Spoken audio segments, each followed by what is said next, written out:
কক্সবাজারের চন্দ্রিমা বহুমুখী সমবায় সমিতিকে ঘিরে উঠেছে কথিত ভুয়া প্যাড ব্যবহারের অভিযোগ। অভিযোগের কেন্দ্রবিন্দুতে রয়েছেন সমিতির সাধারণ সম্পাদক হুসেন আহমদ আনসারি। অভিযোগকারীদের দাবি, একটি প্লট দখলের উদ্দেশ্যে সমিতির নামে কথিত একটি প্যাড তৈরি করে তা ব্যবহার করা হয়েছে। গত ৩০ এপ্রিল চন্দ্রিমা এলাকার আবু বক্কর সিদ্দিকীর ৪৭ নম্বর প্লটকে কেন্দ্র করে দুই পক্ষের মধ্যে বিরোধের সৃষ্টি হয়।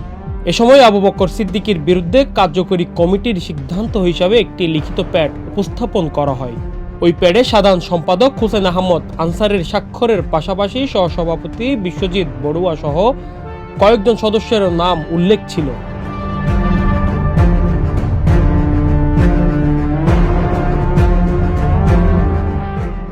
তবে প্যাডে নাম থাকা কয়েকজন সদস্যই দাবি করেছেন এমন কোনো সিদ্ধান্ত বা প্যাড সম্পর্কে তারা কিছুই জানেন না।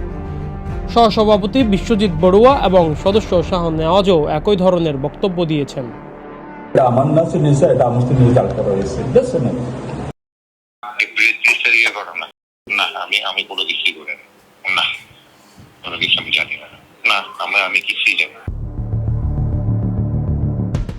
এদিকে প্যাডে উল্লেখ করা সমিতির কার্যালয়ের ঠিকানা নিয়েও দেখা দিয়েছে প্রশ্ন। নথিতে অফিসের ঠিকানা হিসাবে হোটেল কোহিনুরের নাম উল্লেখ থাকলেও সেখানে গিয়ে সমিতির কোনো কার্যালয়ের অস্তিত্ব পাওয়া যায়নি।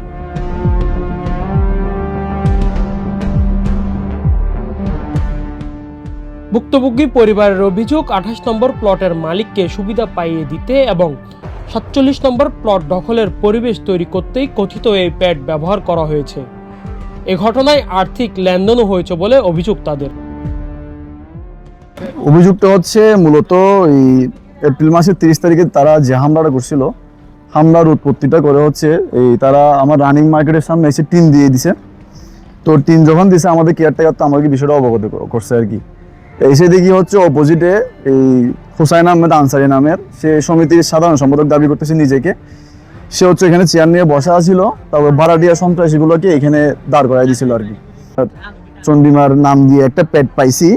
এখানে হচ্ছে নানা ধরনের মিথ্যা তথ্য উপস্থাপন করে হুসাইন আহমদ আনসারি এককভাবে স্বাক্ষর দিছে। তারপরে হচ্ছে এখানে স্বাক্ষরিতের মধ্যে হচ্ছে বেশ কয়েকজনের নাম দেখা গেছে। এটা নিয়ে হচ্ছে আমরা আইনানুগ ব্যবস্থা নিচ্ছি হুসাইন আহমদ আনসারির বিরুদ্ধে। সে যে একটা জালিয়াতি করছে, এই জালিয়াতির তো কোনো হবে না, ক্ষমা হবে না। সে তো কোনো ধরনের কোর্টের রায় নিয়ে আসে না। সে যদি কোর্টের রায় নিয়ে আসতো তখন আমরা তাকে শ্রদ্ধা করতাম। সে সমিতির নাম ইউজ করে সম্পূর্ণ মিথ্যা ও বানোয়ার তথ্য উপস্থাপন করে এখানে কাগজের মধ্যে সে হচ্ছে মার্কেট দখল করতে আসছিল। অভিযোগের বিষয়ে বক্তব্য জানতে সমিতির সাধারণ সম্পাদক হুসেন আহমদ আনসারের সঙ্গে যোগাযোগ করা হলে তিনি প্রথমে কথা বললেও পরে ফোন সংযোগ বিচ্ছিন্ন করে দেন। অভিযোগের বিষয়ে তিনি কোনো সুস্পষ্ট ব্যাখ্যাও দেননি। আমার মনে করতেছে না, কাগজ না দেখে বলা যাবে না।